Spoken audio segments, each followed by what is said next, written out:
Welcome to our channel.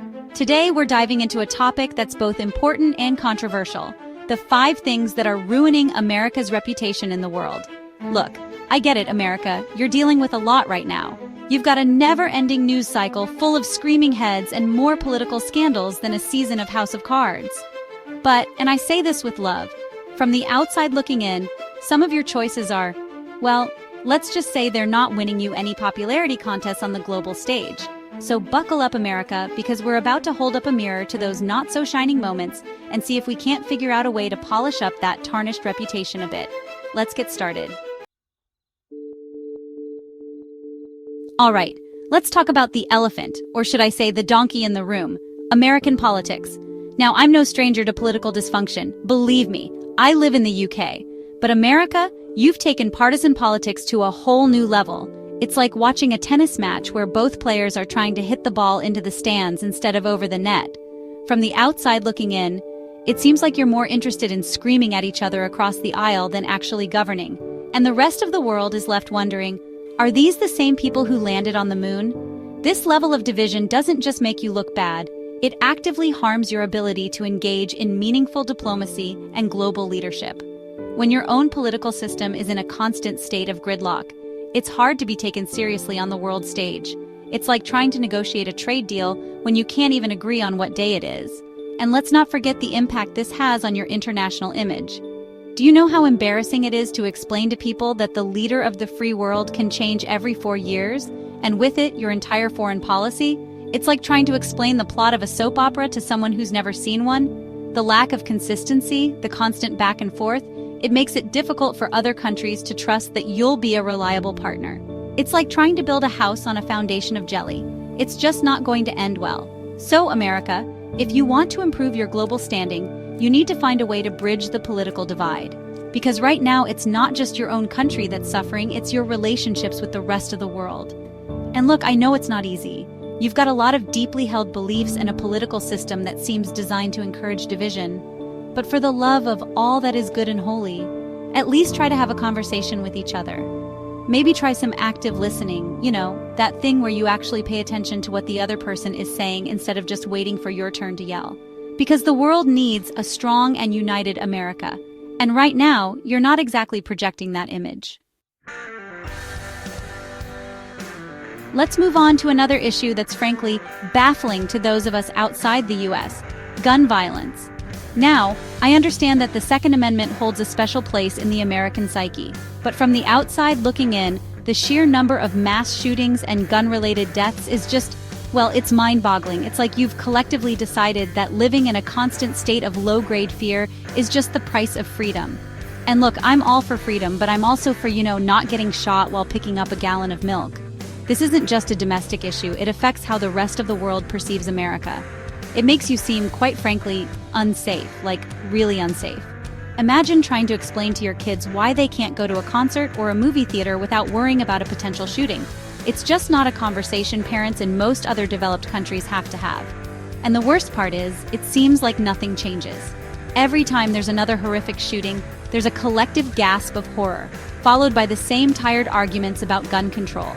It's like watching a broken record spin endlessly, only instead of music, it's the sound of gunfire.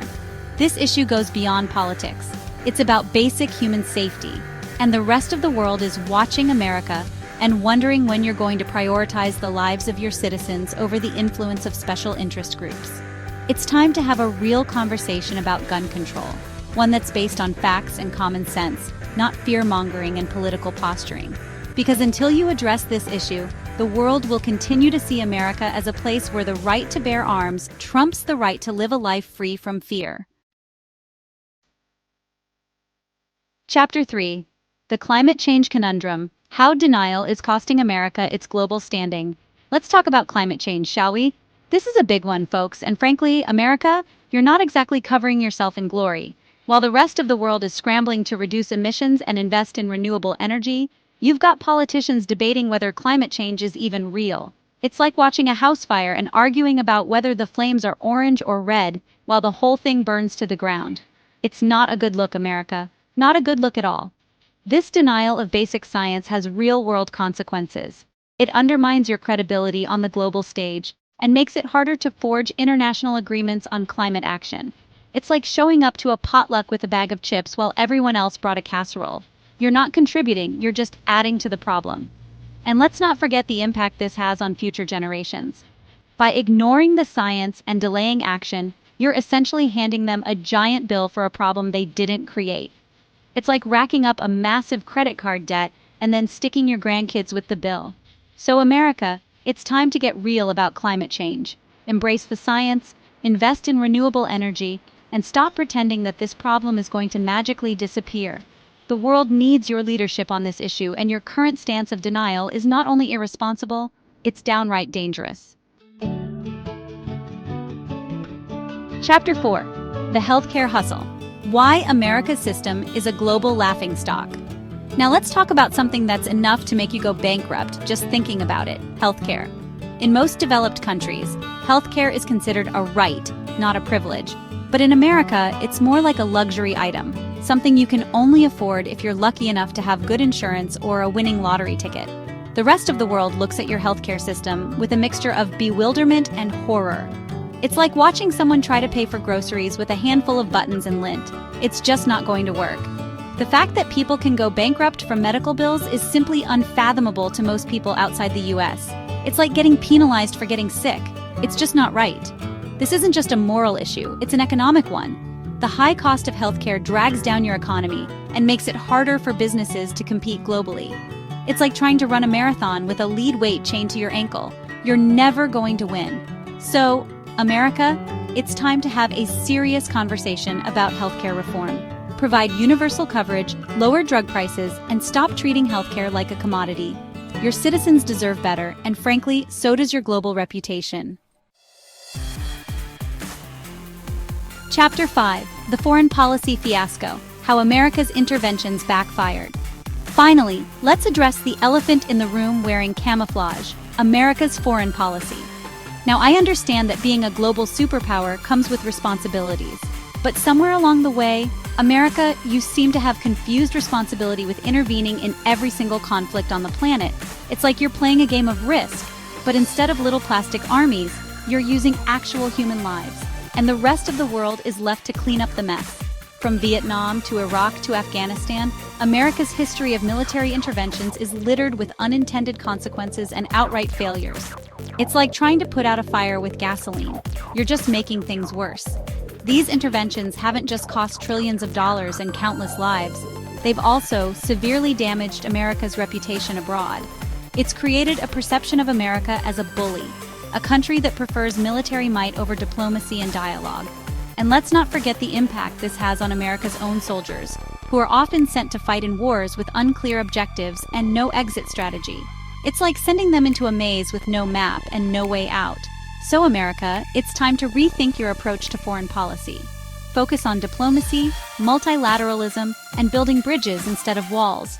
The world needs a leader, not a policeman. Time for a national gut check. So, there you have it. America 5 things that are seriously cramping your style on the world stage. Look, I know this might be tough to hear, but sometimes you need a friend to give it to you straight. And that's what we're here for. We know you're capable of great things, America. You've shown the world time and time again that you can be a beacon of hope, a champion for freedom, and a force for good. But to reclaim that mantle, you need to take a long, hard look in the mirror and ask yourself some tough questions. Are these the values you want to project to the world? Is this the legacy you want to leave behind? Because the world is watching, America, and they're waiting to see what you do next. Thanks for watching. If you found this video informative, don't forget to like, share, and subscribe for more content. Let us know in the comments what you think are the biggest issues affecting America's reputation. See you next time.